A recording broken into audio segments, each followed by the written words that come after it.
yung pwede ibalik yun kasi ano yung naghahanap buhay pa ako ng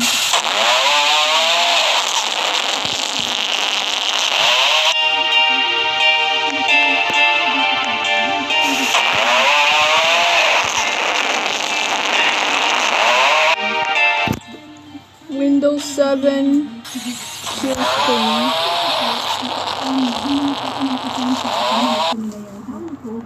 Kala ko po, wala na pong mangyayaring ganito.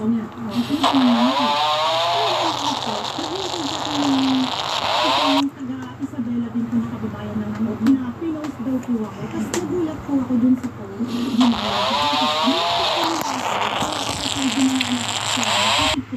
Dumating po sa point na may taong nag-message sa amin na dinadamay ko nila yung asawa ko.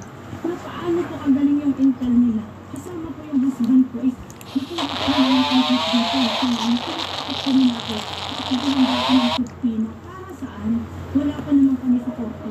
Yung file tipo ng asawa ko, complete details buo po, nasa kanila.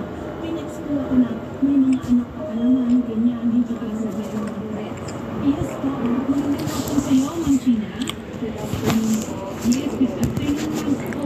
Mama, ano naman po ang masasabi ninyo on your side sa pamilya ninyo after hearing po yung explanation ni Ma'am Jennifer?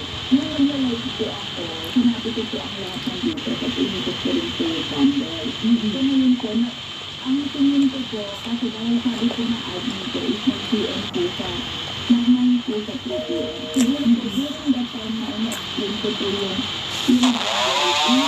Baka po, nabigla ko kasi narinig ko sa kamera po ng program, baka nabigla po siya na nag-night po siya. Kasi po, nagkakamera po po. Ano naman po ni Miss Lady. Sana po, after po nung nag-request po siya ng full details ulit, like,